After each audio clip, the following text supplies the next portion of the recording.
হিজরি বৎসরের প্রথম মাসের নাম হলো মুহররম মাস। এই মুহররম মাসের অনেক ফজিলত তাৎপর্য হাদিসে পাকে আল্লাহ রাব্বুল আলামিন তার হাবিব সাল্লাল্লাহু আলাইহি সাল্লামের মাধ্যমে জানিয়েছেন। বিশেষ করে ইয়াউমে আশুরা 10ই মুহররম। আশারা শব্দের অর্থ হলো 10। পরিভাষায় আশুরা শব্দ আমরা বুঝি মুহররমের 10 তারিখে। আমাদের সমাজে যখন মুহররম মাস আসে, ইয়াউমে আশুরাকে উপলক্ষ করে সমাজে কিছু প্রথা, কিছু রীতিনীতি চালু হয়, যেই কাজগুলো অধিকাংশই কোরআন সুন্নাহর খেলাফ। কোরআন সুন্নাহ যেগুলোকে সমর্থন করে না, এমন কিছু কাজ আমাদের সমাজে দেখা যায়। আজকে এই বিষয়ে মুখতাসার আকারে কিছু আলোচনার পয়েন্ট 2টা। 10ই মুহররমের কিছু করণীয় আর আরেকটা পয়েন্ট থাকবে 10ই মুহররমের বর্জনীয়। ইয়াউমে আশুরাকে উপলক্ষ করে বান্দা কি কি আমল করবে, তার করণীয় কি, আর এই দিন উপলক্ষ করে বর্জনীয় কি কি কাজ থেকে বেঁচে থাকতে হবে। মুহররম মাস হলো সম্মানিত 4 মাসের মধ্যে একটা মাস। আগে আলোচনা হয়েছিল, আল্লাহ রাব্বুল আলামিন যেদিন থেকে আসমান জমিন সৃষ্টি করেছেন, সূচনা লগ্ন থেকে আল্লাহর কাছে মাস কয়টা? 12টা। কয়টা? 12টা। একটু কমাই দেন। তার মধ্য থেকে মিনহা আরবাআতুল হুরুম, সম্মানিত মাস হলো 4টা। এই 4 মাসের মধ্যে এক মাসের নাম হলো মুহররম মাস। আল্লাহ তাআলার কাছে অতীব সম্মানিত এক মাস। নবী আরবি সাল্লাল্লাহু আলাইহি ওয়াসাল্লাম হাদিসে পাকের মধ্যে বলেন, আফদালুস সিয়ামি বাদা রমাদান শাহরুল্লাহিল মুহররম। আল্লাহ রাব্বুল আলামিনের কাছে রমজানের পর সবচেয়ে সর্বাধিক পছন্দনীয় রোজা হলো মুহররমের মাসের রোজা। এই মাসে বেশি বেশি করে আমরা ইস্তিগফারের আমল করা যায়। বেশি বেশি করে ইস্তিগফার করা, আর এই মাসে সম্ভব অনুযায়ী যার যার সামর্থ্য অনুযায়ী রোজা রাখা। মুসনাদে আহমদ আর তিরমিজি শরীফের হাদিসে বর্ণিত হয়েছে, আল্লাহ নবী সাল্লাল্লাহু আলাইহি ওয়াসাল্লামকে একজন সাহাবী জিজ্ঞাসা করলেন, ইয়া রাসূলুল্লাহ, আমাকে আপনি কোন মাসে রোজার আদেশ দান করেন? আমি কোন মাসে রোজা রাখব? নবীজি সাল্লাল্লাহু আলাইহি ওয়াসাল্লাম বলেন, ইন কুনতা সাইমান বাদা শাহরি রমাদান ফাসুমিল মুহররম ফাইন্নাহু শাহরুল্লাহ। যদি তুমি রমজানের পরে রোজা রাখতে চাও, তাহলে মুহররম মাসে রোজা রাখো, কেননা এটা আল্লাহ তাআলার মাস। কার মাস? আল্লাহ তাআলার মাস। প্রশ্ন জাগে, মাস তো সবগুলি আল্লাহ তাআলা, মাস অন্য কারো আছে? সব মাস কার মাস? আল্লাহ তাআলার মাস। এখানে হাদিসে বিশেষভাবে ফাইন্নাহু শাহরুল্লাহ, কেননা এটা আল্লাহ তাআলার মাস।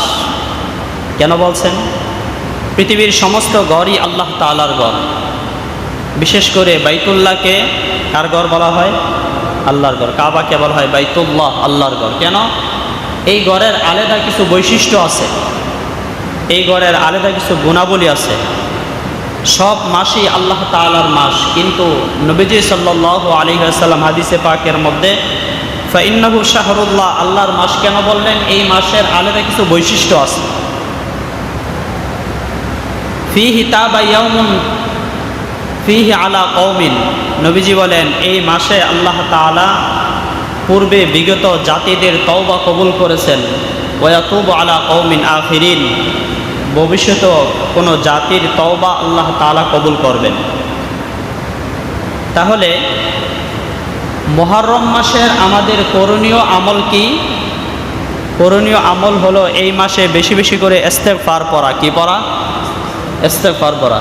আস্তাগফিরুল্লাহ রাব্বি মিন কুল্লি যামবি ওয়া আতুবু ইলাইহি লা হাওলা ওয়ালা কুওয়াতা ইল্লা বিল্লাহ আস্তাগফিরুল্লাহ রাব্বি মিন কুল্লি যামবি ওয়া আতুবু ইলাইহি লা হাওলা ওয়ালা কুওয়াতা ইল্লা বিল্লাহিল আলিয়্যুল আযীম। এই মাস আজকে 5 তারিখ মুহররমের, পুরা মাসেই বেশি থেকে বেশি তওবা ইস্তেগফার করা। হাদিসে বর্ণিত যে তওবাগুলো আছে এগুলো পড়া উত্তম। আর কি পাইলাম? মুহররম মাসে রোজা রাখা। কি রাখা? মুহররম মাসে রোজা রাখা। আমাদের সমাজে বিভিন্ন ছোট ছোট বইয়ের মধ্যে অথবা বিভিন্ন মাহফিলের আলোচনার মধ্যেও এই মুহররমের 10 তারিখে কেন্দ্র করে অনেকগুলো ওয়াকিয়াত, অনেকগুলো ঘটনা বর্ণনা করে থাকে, যেগুলো বেশিরভাগ সহিহ হাদিস দ্বারা প্রমাণিত না। এই জন্য ওই ঘটনাগুলো আলোচনা করার মাকসাদ বা ওই রকম আলোচনা করব না ইনশাল্লাহ। হাদিসে প্রসিদ্ধ 2টি ঘটনা বর্ণিত হয়েছে। রাসূলুল্লাহ সাল্লাল্লাহু আলাইহি ওয়াসাল্লামের মাদানী জীবন শুরু হয় হিজরতের পর থেকে। নবীজি যখন মদিনায় হিজরত করে দেখলেন ইহুদিরা এই দিনে রোজা রাখে, আশুরার দিন, নবীজি সাল্লাল্লাহু আলাইহি ওয়াসাল্লাম তাদেরকে জিজ্ঞাসা করলেন যে তোমাদের রোজা রাখার কারণ কি, কেন রোজা রাখো? ইহুদিদেরকে আল্লাহ নবী জিজ্ঞাসা করলেন এই দিনে তোমরা কেন রোজা রাখো? ইহুদিরা বলল আল্লাহ রাব্বুল আলামিন এই দিনে ফেরাউনের কবল অত্যাচার থেকে মুসা আলাইহিস সালাতু ওয়াস সালাম এবং তার বাহিনীকে আল্লাহ তাআলা নিষ্কৃতি দিয়েছিলেন। ফেরাউনের দলদেরকে আল্লাহ তাআলা সমুদ্রে ডুবিয়ে মেরেছিলেন। এজন্য মুসা আলাইহিস সালাতু ওয়াস সালাম এই দিনের নিয়ামতের শুকরিয়া দান আল্লাহ তাআলার জন্য রোজা রাখতেন। নবীজি বললেন যদি এমন হয় ব্যাপারটা, তাহলে তো মুসার ব্যাপারে আমি তোমাদের চাইতে আরও বেশি হকদার অনুসরণের ব্যাপারে। নবীজি ইয়াউমে আশুরার দিন রোজা রাখলেন এবং বললেন, যখন সাহাবায়ে কেরাম বলেন ইয়া রাসূলুল্লাহ ইহুদিরা যেহেতু রোজা রাখে, নবীজি বললেন যেহেতু ইহুদিরা রোজা রাখে, আমি যদি আগামী বছর বাঁচি তাহলে 9 মুহররম অর্থাৎ 9 তারিখেও তার সাথে মিলায় রোজা রাখব। বর্ণনাকারী সাহাবী বলেন 9 তারিখ আসার আগেই আল্লাহ নবী সাল্লাল্লাহু আলাইহি ওয়াসাল্লাম দুনিয়া থেকে আল্লাহ রাব্বুল আলামিনের কাছে সাক্ষাতে দুনিয়া থেকে বিদায় চলে যান। অর্থাৎ 9 তারিখ আল্লাহ নবী রোজা রাখতে পারেন নাই। তাহলে মুহররমের আমল আমরা কি পাইলাম? নবীজি বললেন এই মাসটা হলো শ্রেষ্ঠ মাস, আল্লাহ তাআলার কাছে পছন্দনীয় মাস, এটা আল্লাহর মাস, প্রিয় মাস। এই মাসে তোমরা বেশি বেশি করে তওবা করো। আল্লাহ রাব্বুল আলামিন তোমাদের পূর্বে অনেক জাতিদের তওবা কবুল করেছেন, ভবিষ্যতেও জাতিদের তওবা কবুল করবেন। যেহেতু ভবিষ্যতে অনেক জাতির তওবা কবুল করবেন, তাহলে আমাদের উচিত এই মাসগুলো একেবারে শুরু থেকে শেষ পর্যন্ত, বিশেষ করে 10 তারিখ ইয়াউমে আশুরা দিন সকাল থেকে সন্ধ্যা পর্যন্ত বেশি বেশি কি পড়া? তওবা ইস্তেগফার বেশি থেকে বেশি করা। 1 নাম্বার করণীয় মুহররমের 2 নাম্বার করণীয় হলো এই দিনে রোজা রাখা। এই দিনে কি রাখা? রোজা রাখা। আশুরার রোজা কয়টা রাখবেন? নবীজি সাল্লাল্লাহু আলাইহি ওয়াসাল্লামের স্পষ্ট হাদিসের মধ্যে পাইলাম, একাধিক হাদিসে নবীজি ইয়াউমে আশুরা রোজা রাখতেন। কয় তারিখ? 10 তারিখ। নবীজির আমল 10 তারিখ আল্লাহ নবী সাল্লাল্লাহু আলাইহি ওয়াসাল্লাম রোজা রেখেছেন। আম্মাজান হযরত আয়েশা সিদ্দিকা রাদিয়াল্লাহু তাআলা আনহা হাদিস বর্ণনা করেন, আইয়ামে জাহিলিয়ার যুগে কুরাইশরা এই আশুরা রোজা রাখত, অন্যান্য জাতিরাও রোজা রাখত। নবীজি তাদের সাথে রোজা রেখেছেন। যখন রমজানের রোজা ফরজ হলো, নবীজি এলান করলেন রমজানের রোজা ফরজ হয়েছে, এখন ইচ্ছা করলে তোমরা আশুরা রোজা রাখতে পারো, আর ইচ্ছা করলে ভাঙতে পারো। তাহলে আশুরা রোজা নবীজি সাল্লাল্লাহু আলাইহি ওয়াসাল্লাম 10ই মুহররম রোজা রেখেছেন। নবীজি সাল্লাল্লাহু আলাইহি ওয়াসাল্লাম যেই আমল করেছেন বা বলেছেন এটা কি সুন্নাহ, এটা কি সুন্নাহ। উলামায়ে কেরামের ঐক্যমতে আশুরা 10ই মুহররম রোজা রাখা সুন্নাহ। আবার রাসূল সাল্লাল্লাহু আলাইহি ওয়াসাল্লামের কথা, ইচ্ছা পোষণ যেগুলো করেছেন এগুলো সুন্নাহ। নবীজি ইচ্ছা পোষণ করেছেন যেহেতু ইহুদিরা রোজা রাখে, আমি যদি আগামী বছর বাঁচি তাহলে 9 তারিখও রোজা রাখবো। নবীজি রাখতে পারেন নাই, কিন্তু ইচ্ছা পোষণ করেছেন। উলামায়ে কেরাম একমত পোষণ করেছেন, যদি কোনো ব্যক্তি মুহররমের 10 তারিখে রোজা রাখে এটা সুন্নাহ আমল হবে, কিন্তু উত্তম স্তর হলো 9 এবং 10 তারিখ, অর্থাৎ আশুরার দিন 2টা রোজা রাখা, 9 তারিখ আর 10 তারিখ। 9 তারিখ আর 10 তারিখ। যদি 9 তারিখ রাখতে না পারি তাহলে 10, 11। 10 তারিখ রাখলেও সুন্নাহর আমল হবে, কিন্তু স্তরটা নিম্ন পর্যায়ে। উত্তম হলো 2টা রোজা রাখা, 9, 10 অথবা 10, 11। তাহলে এগুলো হলো আমাদের 10ই মুহররম অর্থাৎ আশুরার দিনের করণীয় আমল। বেশি থেকে বেশি তওবা করা, বেশি থেকে বেশি ইস্তেগফার পড়া। হিজরি মাস শুরু হয়ে গেল, আমার বিগত বছর একটা বছর চলে গেল, কতটুকু আমল করতে পারলাম? নতুন বছর শুরু হলো, আবার তওবা করে আল্লাহর কাছে কান্নাকাটি করে নতুন বছর সূচনা শুরু করা। এবং 10ই মুহররম, 9ই মুহররম অথবা 11ই মুহররম এই 2 দিন রোজা রাখা, এটা হলো করণীয় আমল। এখন আলোচনা বর্জনীয় আমল কি? একথা আমরা নিশ্চিত জানি, নবীজি সাল্লাল্লাহু আলাইহি ওয়াসাল্লামের ইন্তেকালের মাধ্যমে হযরতে জিবরাইল আমিনের ওহী নিয়ে আসার ধারাবাহিকতা আছে না বন্ধ হয়ে গেছে?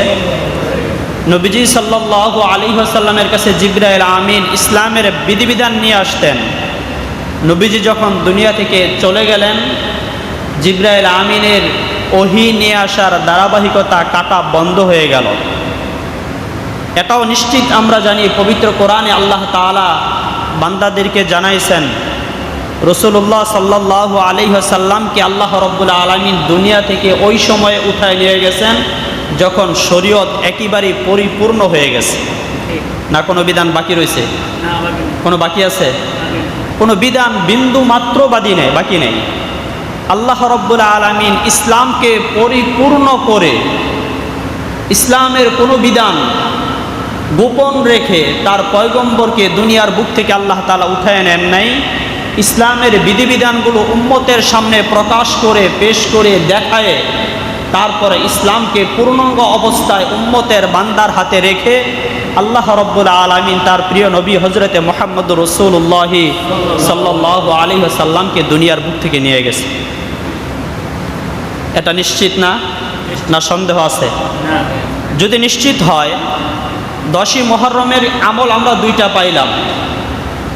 বর্জনীয়ের ক্ষেত্রে শুরুতেই কথাটা বললাম, আল্লাহ রসুল সাল্লাল্লাহু আলাইহি ওয়াসাল্লাম যেদিন দুনিয়া থেকে বিদায় হইলেন, যারা 10ই মুহররম রোজা রাখে, সমাজে অনেক মানুষদেরকে বলতে শোনা যায়, বিশেষ করে শিয়া সম্প্রদায়, এই দিনে হুসাইন রাদিয়াল্লাহু তাআলা আনহু শাহাদাত বরণ করার কারণে তারা রোজা রাখে।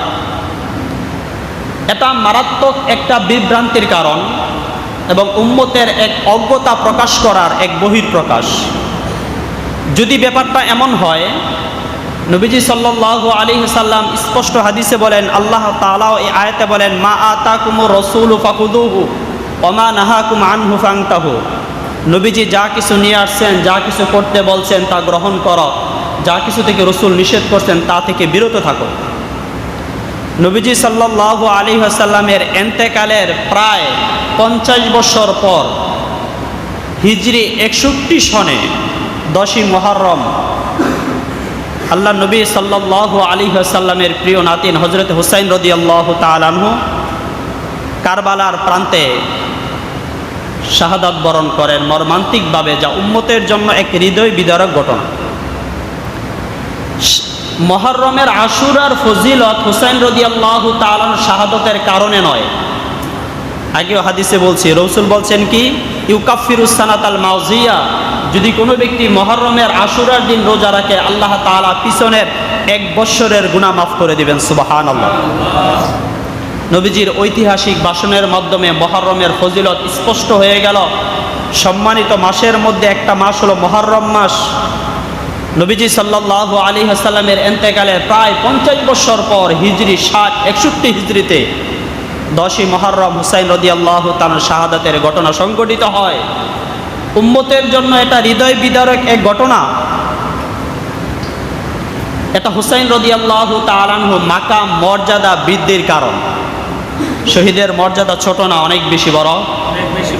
আল্লাহ রাব্বুল আলামিন পবিত্র কোরআনে হাকিমে একাধিকবার উল্লেখ করছেন, ওয়ালা তাকুলু লিমান ইউকতালু ফি সাবিলিল্লাহ, যারা আল্লাহর রাস্তায় শাহাদাত বরণ করে তাদেরকে তোমরা মৃত বলো না, তারা জীবিত। আল্লাহ রাব্বুল আলামিন তাদের মর্যাদা, তাদের ফজিলত। কারবালার ইতিহাস হুসাইন রাদিয়াল্লাহু তাআলা যে সংগঠিত হয়েছে, এটা ওনার মর্যাদা, মান, বৃদ্ধি, সম্মান অনেক বড় হয়েছে, কিন্তু উম্মতের জন্য এক মুসিবত আর পরীক্ষার বিষয় দাঁড়াইছে। ইসলামের সূচনা লগ্ন থেকে, আদম আলাইহিস সালাম থেকে নয়, নবীজি সাল্লাল্লাহু আলাইহি ওয়াসাল্লামের সূচনা লগ্ন থেকে আল্লাহ নবী সাল্লাল্লাহু আলাইহি ওয়াসাল্লাম যুদ্ধ পরিচালনা করেছিলেন। কয়টা যুদ্ধ? নবীজি নিজে 27টা যুদ্ধ অংশগ্রহণ করেছিলেন। নবীজি সাল্লাল্লাহু আলাইহি ওয়াসাল্লামের উহুদ যুদ্ধের ইতিহাস দেখেন, নবীজি সাল্লাল্লাহু আলাইহি ওয়াসাল্লামের দান্দান মুবারক শহীদ হয়েছে কিনা? যদি হুসাইন রাদিয়াল্লাহু তাআলার শাহাদাতকে কেন্দ্র করে যুগ যুগ ধরে এটাকে যদি কোনো মাতামের দিবস হিসাবে পালন করা হয়, এই দিবসটা পালন করার ক্ষেত্রে সর্বপ্রথম দেখা দরকার মুসলিম উম্মার জন্য কোরআন সুন্নাহ কি বলে। বর্তমান সমাজের পরিস্থিতি, 10ই মুহররম আমাদের হালত যা হয়, দেখলে মনে হয় ইসলামের পাতার মধ্যে কোরআন সুন্নাহর দৃষ্টিকোণ থেকে শুধু একজন ব্যক্তি শাহাদাত বরণ করছে, তিনি হলেন হুসাইন রাদিয়াল্লাহু তাআলা, এমন অবস্থা বোঝা যায়। অথচ সুমাইয়া রাদিয়াল্লাহু তাআলার শাহাদাতের ইতিহাস কি দেখেন। নবীজি সাল্লাল্লাহু আলাইহি ওয়াসাল্লাম যেই দিন দুনিয়া থেকে বিদায় হয়েছেন, এর চাইতে বেদনাদায়ক দিন আরো কোনো কিছু হতে পারে? উম্মতের জন্য হতে পারে না।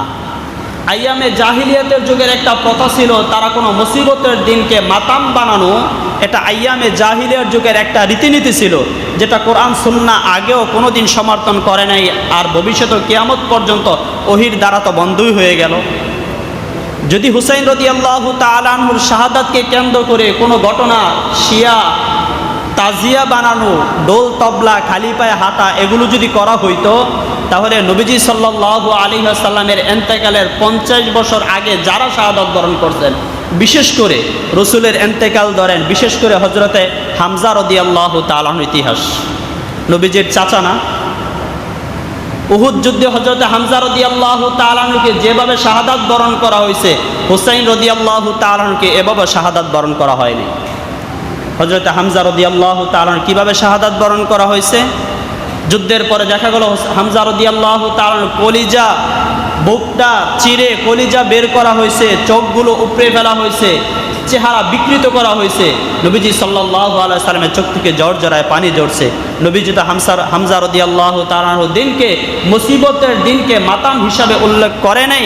আর অনেক সাহাবায়ে কেরাম রাদিয়াল্লাহু তাআলা আনহু এমন মর্মান্তিকভাবে শাহাদাত বরণ করছেন, নবীজি কোনো দিন একজন সাহাবায়ে কেরাম রসুলের ইন্তেকালের পরও খোলাফায়ে রাশিদিন এই তার মুসিবতের দিনকে মাতাম হিসাবে উল্লেখ করে নাই। নবীজি স্পষ্ট বলছেন, মান আহদাসা ফি আমরিনা হাদা মা লাইসা মিনহু ফাহুয়া রাদ্দুন, যেই কাজ আমি করি নাই, খোলাফায়ে রাশিদিন করে নাই, এটা ইসলামের নামে যদি নতুন নব আবিষ্কৃত দিনের কোরআন সুন্নাহর ভিতরে যদি ঢুকায় দেয়, তাহলে এটা বেদাত, এটা প্রত্যাখ্যানযোগ্য। তাহলে আপনি মুসিবতের দিন আপনি আনন্দ ফুর্তি, তো এখন আমাদের সমাজে আমাদের চিত্রের হালতগুলো এই, যত উৎসব আর যত আনন্দ আছে সবগুলোর মূল সূচনা হলো খাওয়া। সবগুলোর মূল সূচনা কি?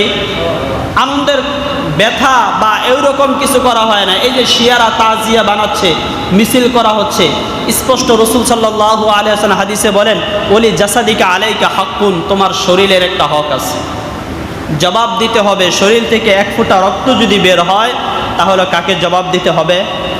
আল্লাহ তাআলাকে জবাব দিতে হবে না?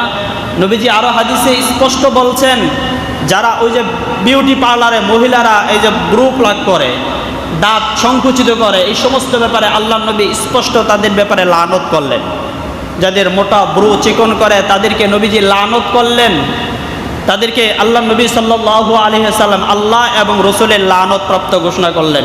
তাহলে ওই দিন হুসাইন রাদিয়াল্লাহু তাআলা শাহাদাতকে কেন্দ্র করে এই 10ই মুহররম শিয়া যারা আছে, ডোল বাজনা মনে করেন, আরও তাজিয়া বানানো, খালি পায়ে হাঁটা, এগুলো কোরআন সুন্নাহয় কোনোদিন সমর্থন করে না। যদি করত, আপনি শোক দিবস কতটুকু পালন করতে পারবেন? কোরআন সুন্নাহ এর নীতিমালা নাই, আছে না নাই? একজন মানুষ যদি মারা যায় তাহলে আপনি শোক কতদিন পালন করতে পারবেন? সর্বোচ্চ 3 দিন। কয়দিন? একদিন মানুষ যদি মারা যায়, আপনার বাবা, আপনার স্ত্রী, আত্মীয় স্বজন, প্রতিবেশী যদি কেউ মারা যায়, শোক কয়দিন পালন করা জায়েজ?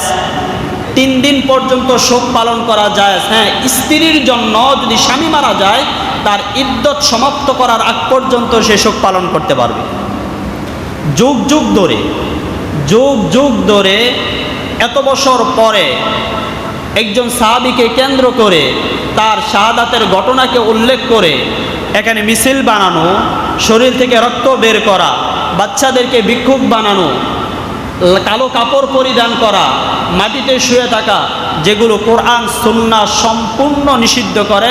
এবং নবীজি হাদিসে স্পষ্ট বলছেন, কুল্লু উম্মতি ইয়াদখুলুনাল জান্নাতা ইল্লা মান আবা, আমার সমস্ত উম্মত জান্নাতে যাবে, কিন্তু যারা জান্নাতে যেতে অস্বীকার করে। সাহাবায়ে কেরাম বলেন, ইয়া রাসূলুল্লাহ, কার আবার জান্নাতে যেতে অস্বীকার করে? নবীজি বলেন, ওই সমস্ত ব্যক্তিরা যারা আমার সুন্নতকে মানে না, অথবা আমি যেগুলো করি নাই এই কাজগুলো যারা করতেছে, তারাই জান্নাতে যেতে অস্বীকার করে। তাহলে শোক দিবস পালন করার ক্ষেত্রে তারপর আপনি কিভাবে পালন করবেন, তাও কোরআন সুন্নাহ স্পষ্ট বর্ণনা করছেন। নবীজি হাদিসে পাকের মধ্যে বলেন, মানুষ মৃত্যুর পরে যেই জিনিসটা চোখ থেকে এবং কলব থেকে যেটা বের হয়, এটা আল্লাহর পক্ষ থেকে। চোখ থেকে আর কলব থেকে বের হইলে এটা কোত্থেকে? আল্লাহ তাআলার পক্ষ থেকে, এবং এটা রহমতের একটা অংশ। আর যেই বিষয়টা জবান আর হাত থেকে বের হয়, এটা শয়তানের পক্ষ থেকে, এটা লানতের একটা অংশ। নাউজুবিল্লাহ। আমাদের সমাজের চিত্র, শিয়া যারা মিছিল করতেছে, এটা চোখ থেকে আর কলব থেকে বের হয় না হাত থেকে আর মুখ থেকে? হাত থেকে আর মুখ থেকে না। আমাদের সমাজের সাধারণ মানুষের চিত্র এমন হয়ে গেল, বাবা মারা গেছে, বিশেষ করে মেয়েরা এই কাজগুলো বেশি করে। পুরুষরা আলহামদুলিল্লাহ একটু ধৈর্যশীল হয়, সবরের সাথে থাকে। দিনদার ছেলে যদি মেয়ে যদি হয়, তাহলে নামাজের মধ্যে দাঁড়ায় যায়। সাহাবায়ে কেরাম রাদিয়াল্লাহু তাআলার ইতিহাস তো অনেক ওয়াকিয়াত শুনলেন, সন্তান মারা গেছে, টেনশন করে নাই। কেন? মানুষ মৃত্যুর পর আমরা কি পড়ি? ইন্না লিল্লাহি ওয়া ইন্না ইলাইহি রাজিউন। অর্থ কি জানেন? ইন্না লিল্লাহি, অবশ্যই আমি আল্লাহর জন্য, শুধু না, নিশ্চয়ই অবশ্যই আমি আল্লাহর জন্য, তুমিও আল্লাহর জন্য, এবং আমরা সবাই আল্লাহর কাছে চলে যাব। যেহেতু আল্লাহর কাছে যাবই, তিনি চলে গেছেন, এই জন্য সবর করা। ইন্না লিল্লাহি ওয়া ইন্না ইলাইহি রাজিউন পড়ি। আমাদের সমাজের চিত্র, মা বোন যারা আছে, হালত এমন হয়ে গেছে, যদি কোনো আল্লাহর বান্দা তার বাবা অথবা মা যদি মারা যায়, ওই ফ্যামিলি যদি কোনো দিনদার ফ্যামিলি হয়, কেউ যদি না কাঁদে, একটু তো ব্যথা লাগবে। কোন ব্যথা? এই যে নবীজি হাদিসে যেটা বললেন, শোক দিবস কিভাবে পালন করবা? চোখ আর কলব থেকে, অর্থাৎ কলব ব্যথিত হবে, বাবা মারা গেছে, চোখ দিয়া পানি ঝরবে। এই দুইটা যদি হয়, এটা আল্লাহর পক্ষ থেকে এবং এটা রহমতের অংশ। আর যদি হাত চলে, জামা যদি ছিঁড়ে পেল, জবান যদি বারবার যদি বলতে থাকো, চিৎকার করতে থাকো, এটা শয়তানের পক্ষ থেকে।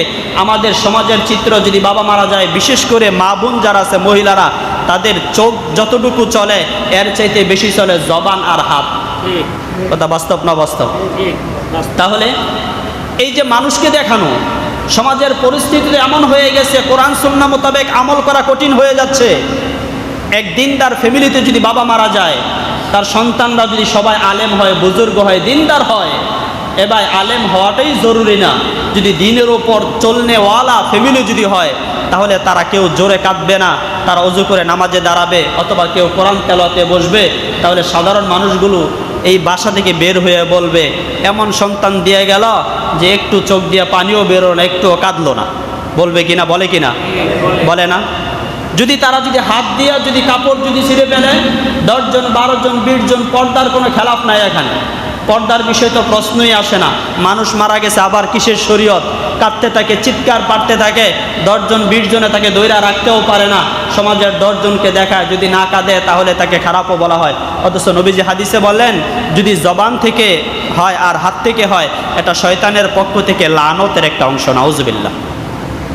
আরেক হাদিসে নবীজি বলেন, শোক দিবস উপলক্ষে কেউ যদি মাথা মুন্টন করে, শোক দিবস উপলক্ষে কেউ যদি মাথা মুন্টন করে, তার হাত চলে, তার মুখ চলে, নবীজি বলেন সে আমার উম্মতের অন্তর্ভুক্ত না, নাউজুবিল্লাহ। তাহলে শিয়া সম্প্রদায় যারা ইয়াউমে আশুরা এই 10 তারিখ কেন্দ্র করে তাদের ঢাকা শহরের মিছিলের যে অবস্থা হয়, অন্তর থেকে আর চোখ থেকে বিন্দু মাত্র কোনো অংশ একটু তাসির হয় না? মিছিল করতে থাকে, শুধু চিৎকার করতে থাকে, ছুরি দিয়া শরীরের মধ্যে আঘাত করতে থাকে। অথচ নবীজি স্পষ্ট বললেন শরীর থেকে যদি 1 ফোঁটা রক্ত বের হয় তারও জবাব দিতে হবে, কারণ এটা আল্লাহ তাআলা তোমাকে এক রেহান হিসাবে দিয়েছেন। তুমি ওই রকম, হ্যাঁ তুমি আল্লাহ তাআলাই মূল মালিক। জমিনের খেয়াত আপনার জমি আছে, টাকা দিলেন মালিককে, জমি আপনার বলতে পারবেন, উপকার ভোগ আপনি করতে পারবেন না। এই দেহ আল্লাহ তাআলা আপনাকে আমাকে রেহান দিছেন, আপনি শরীর থেকে 1 ফোঁটা রক্ত বের করবেন কোরআন সুন্নাহ বিরোধী, তাহলে তার জবাবও দিতে হবে। যদি বাস্তব এমন হতো, হুসাইন রাদিয়াল্লাহু তাআলা শাহাদাতের ঘটনা নবীজির কত বছর পরে? 50 বছর পরে, হিজরি 61 হিজরিতে। এই যে বর্তমানে শিয়া সম্প্রদায় যারা তাজিয়া মিছিল যে কাজগুলো করতেছে, হুসাইন রাদিয়াল্লাহু তাআলা আনহুর শাহাদাতের 300 বছর পর্যন্ত এমন কিছুই হয় নাই, মাতাম তৈরি হয় নাই। 300 বছর পর সর্বপ্রথম সূচনা করে মইজুদ্দৌলা, নাম কি? মইজুদ্দৌলা বাগদাদে 352 হিজরিতে এক শিয়া সম্প্রদায় মইজুদ্দৌলা সর্বপ্রথম বাগদাদে হুসাইন রাদিয়াল্লাহু তাআলা শাহাদাতকে কেন্দ্র করে মাতাম এই তাজিয়া বের করার সূচনা উদ্বুদ্ধ তিনি করেন। তারপরে 363 হিজরিতে মিশরে আরেকজন কট্টর শিয়াপন্থী তিনিও এই তাজিয়া মিছিল বের করার জন্য তিনিও সূচনা শুরু করেন।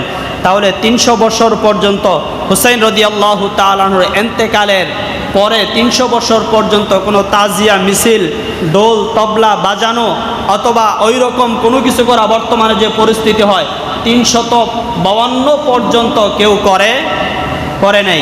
সর্বপ্রথম সূচনা শুরু করে বাগদাদে 352 সালে মইজুদ্দৌলা, তারপরে 363 অথবা 65 সালে মিশরে আরেকজন কট্টর শিয়াপন্থী তার সূচনা শুরু করে।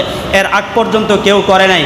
আগেও আমরা হাদিস শুনেছি, নবী রাসূল সাল্লাল্লাহু আলাইহি সাল্লাম বলেন খায়রুল কুরুনি করনি সুম্মাল্লাযীনা ইয়ালুনাহুম সুম্মাল্লাযীনা ইয়ালুনাহুম, যত আমার কাছে তত ভালো, যত কিয়ামতের কাছে তত খারাপ। রসুলের ইন্তেকালের 50 বছর পর তার শাহাদাতের ঘটনা ঘটছে, কেউ করে নাই। হুসাইন রাদিয়াল্লাহু তাআলা শাহাদাতের পরে 300 বছর পর্যন্ত কেউ করে নাই, তারপরে তার সূচনা শুরু হয়েছে। তাহলে কাজটা ভালো না মন্দ? ভালো না মন্দ? মন্দ। তাহলে 10ই মুহররম আশুরার দিন আমরা আমাদের আমল কি? যদি ওই রকম মাতাম করার কোরআন সুন্নাহ মোতাবেক যদি এটা যদি হইতো, জায়েজ হতো, তাহলে সাহাবায়ে কেরাম রসুলের ইন্তেকালের পর সবচাইতে বেশি কাজগুলো করতেন। আর অনেক সাহাবায়ে কেরাম এর চাইতে আরও মর্মান্তিকভাবে শাহাদাত বরণ করছেন। নবীজি একজনেরও ইন্তেকালের দিনকে উল্লেখ করে কোনো কিছু মাতাম অথবা কিছুই করে নাই। আর হুসাইন রাদিয়াল্লাহু তাআলা শাহাদাতকে আমরা খাটো করতেছি না। হুসাইন রাদিয়াল্লাহু তাআলা শাহাদাত তার জন্য মর্যাদার কারণ হলো, কিন্তু উম্মতের জন্য মুসিবতের এক কারণ দাঁড়ালো। কেন? যেগুলো হুসাইন রাদিয়াল্লাহু তাআলার পক্ষেও ছিলেন না এই কাজগুলো করতেছে। যেমন ইয়ামান থেকে হযরত শাহজালাল রহমাতুল্লাহি আলাইহি, বললে তো অনেকে রাগ করবেন না? রাগ করবেন? নিজের মসজিদে টাকা পয়সা দিতে রাজি না, নিজের প্রতিবেশী খাবার খাইতে পারতেছেন, আরে প্রতিবেশী তো পরের বিষয়। নিজের বাবা, জন্মদাতা পিতা, যে বাবা এত কষ্ট করে লালন পালন করেছে, তিলে তিলে বছরের পর বছর চলে যায়, বাবার পকেটে আলাদা 500-1000 টাকা দেওয়া সৌভাগ্য তার হয় না। শাহজালালের মাজারে নিয়া 10,000 20,000 টাকা মহিষ গরু নিয়া প্রত্যেক বছর দিচ্ছে, এমন সন্তান মুসলমানদের বাংলাদেশে নাই? আছে না নাই? শাহজালালকে ইয়ামান থেকে আল্লাহ নবী সাল্লাল্লাহু আলাইহি ওয়াসাল্লাম কেন পাঠাইলেন? অন্যায় অপরাধ বন্ধ করার জন্য। অনেকে বলে হুজুর মাজারে এখানে লোক আছে এই জন্য তাদেরকে খাওয়ার জন্য দেই। মাজারে লোক থাকতে কে বলছে? মাজারে লোক থাকার তো কোনো অনুমতি নাই। মাজারে লোক কেন থাকবে? কাজ নাই। আমাদের সমাজের চিত্র হলো এই, আমরা বর্তমানে মানুষ অলস হয়ে গেছি। মাজার পূজারীদের এটা একটা পুঁজি ছাড়া ব্যবসার হালত এমন হয়েছে। বাংলাদেশের মাজারগুলো নিয়ে কমিটিরা অনেক বড় ঝগড়াও হয়, এমন হয় কি না? পুঁজি ছাড়া ব্যবসা। মানুষগুলো তো ব্যাকল, একটু চিন্তাও করে না। আরে যদি শাহজালালের কবর যদি কিছু হতো তাহলে কার কবরে হতো? নবী আরবি সাল্লাল্লাহু আলাইহি ওয়াসাল্লামের কবরে কোনো কিছু সুযোগ আছে? নাই। হাজার হাজার মানুষ বলে, লাখ লাখ মানুষ যায়, যান কি হয়েছে? নিজের বাবার খোঁজ খবর নেই, নিজের প্রতিবেশী তার খোঁজ খবর নেওয়া হচ্ছে না। বছরের পর বছর ওই জায়গায় গিয়া গরু মহিষ ইচ্ছা মতো দিচ্ছে, খাবার খাচ্ছে। এমন এমন মানুষ যারা রীতিমতো কাজ করতে পারতেছে, ওদের ব্যাপারে এটা কঠিন এক শিরিক। কোনো ব্যক্তিকে উপলক্ষ করে হুসাইন রাদিয়াল্লাহু তাআলা আনহুকে, এটা শুধু বিদাত না, এটা শুধু এক কুসংস্কার না, হুসাইন রাদিয়াল্লাহু তাআলা আনহুর নামেও যদি কোনো ব্যক্তি এই 10ই মুহররম রোজা রাখে, শাহজালাল তিনি বুজুর্গ ছিলেন, তার মাকাম আর মর্যাদা নিয়ে আল্লাহর কাছে চলে গেছেন, তিনি তো পরে হুসাইন রাদিয়াল্লাহু তাআলা আনহু তিনিও না, রসুলের নামেও যদি কোনো ব্যক্তি ওই রকম ইবাদত আল্লাহ ছাড়া করে, তাহলে এটাও কি শিরিক? এটাও কি শিরিক? ইবাদতের উপযুক্ত মালিক কে? আল্লাহ। না নবীকে অর্ধেক দেওয়া যাবে? নাউজুবিল্লাহ। রসুলকে দেওয়ার সুযোগ নাই। ইবাদতের মালিক হলেন আল্লাহ, আল্লাহ ছাড়া আর কেউ নাই। তাহলে 10ই মুহররম বর্তমানে আমাদের সমাজের যে পরিস্থিতি, যে অবস্থা, ভাই একটু চিন্তা করেন। হুসাইন রাদিয়াল্লাহু শাহাদাতে আপনি অনেক কিছু করবেন, করার আগে চিন্তা করবেন যে যদি এমন হয়, এটা যদি বাস্তবিক আপনি দলিল প্রমাণ তো পরে তালাশ করবেন। শুধু একটু চিন্তা করেন, রাসূলুল্লাহ সাল্লাল্লাহু আলাইহি ওয়াসাল্লাম ইসলামের কোনো একটা বিধান অপূর্ণ রেখে আল্লাহ তাআলা তার প্রিয় হাবিবকে দুনিয়ার বুক থেকে উঠাইছেন, নিয়ে গেছেন না। নবীজিকে দুনিয়ার বুক থেকে ইসলাম পূর্ণাঙ্গ ব্যবস্থায় রেখে তারপরে নিয়ে গেলেন। জিবরাইল আমিনের আসার ধারাবাহিকতা, ওহী পরিপূর্ণ হওয়ার পর জিবরাইল আমিন আসার ধারাবাহিকতা আল্লাহ বন্ধ করলেন। যদি ইসলাম পরিপূর্ণ হয়ে থাকে, তাহলে নবীজির সামনে সাহাবায়ে কেরাম শাহাদাত বরণ করছেন। নবীজি তো কোনোদিন মাতাম প্রকাশ করে নাই, নবীজি তো তাজিয়া মিছিল বের করে নাই। তাহলে রসুলের এন্তেকালের এত বছর পর হুসাইন রাদিয়াল্লাহু তাআলা শাহাদাতকে কেন্দ্র করে উম্মত যা করতেছে, যেগুলো প্রত্যাখ্যানযোগ্য এবং বেদাত, উম্মত যদি এটা হুসাইন রাদিয়াল্লাহু তাআলা উপলক্ষেই করে, তাহলে এটা মারাত্মক শিরিক আকারে ধারণ করবে। তাহলে মুহররমের বর্জনীয় আমল আমরা ওই কাজগুলোই করব যেগুলো আল্লাহ নবী হাদিসে বলছেন। মুহররমের ফজিলত, আশুরা 10 আশুরার ফজিলত হুসাইন রাদিয়াল্লাহু তাআলার কারণে নয়। নবীজি বলছেন, আফদালুস সিয়ামি বাদা রমাদান শাহরুল্লাহিল মুহররম। এই মাসের ফজিলত হলো, এই মাসে যদি রোজা রাখে আল্লাহ তাআলা তার পিছনের 1 বছরের গুনাহ আল্লাহ তাআলা মাফ করে দেন। সুবহানাল্লাহ। নবীজিকে সাহাবায়ে কেরাম জিজ্ঞাসা করলেন, ইয়া রাসূলুল্লাহ, রমজানের পর আমি কোন দিন রোজা রাখবো? নবীজি বলেন, যদি রমজানের পরে রোজা রাখো তাহলে মুহররমের দিন রোজা রাখো। কেন? আল্লাহ রাব্বুল আলামিন পূর্বে জাতিদের তওবা এই দিন কবুল করেছেন, ভবিষ্যতে আরেকটা জাতির তওবা আল্লাহ কবুল করবেন। তাহলে মুহররমের আজকে 5 তারিখ, একেবারে আরো 25 দিন পর্যন্ত বেশি করে তওবা করবো। বিশেষ করে 10ই মুহররম বুধবার। কোন দিন? 10ই মুহররম কোন দিন ভাই? আগামী বুধবার। এই বুধবার আপনি সকাল থেকে বেশি করে তওবা ইস্তেগফার করতে থাকেন। সম্ভব হলে একটা রোজা রাখা, এটা সুন্নাহ, রসুলের যেহেতু আমল, কিন্তু 2টা রাখা হলো উত্তম সুন্নাহ। 9-10 উত্তম, যেহেতু রসুল সাল্লাল্লাহু আলাইহি সাল্লাম 9 তারিখ ইচ্ছা পোষণ করেছিলেন। 9 তারিখ না হলে 10-11, এই 2 দিন মুহররমের করণীয় আমল হলো রোজা, ইস্তেগফার। আর বর্জনীয় আমাদের সমাজে যে প্রচলিত যে আমলগুলো করতেছে, শাহাদাত, হুসাইন রাদিয়াল্লাহু শাহাদাতকে কেন্দ্র করে একটা আমলও ইসলাম সমর্থন করে না। এই সমস্ত কাজগুলো থেকে আল্লাহ তাআলা আমাদেরকে বেঁচে থেকে কোরআন সুন্নাহ মোতাবেক জীবন প্রতিষ্ঠিত করার তৌফিক দান করুক। আমিন।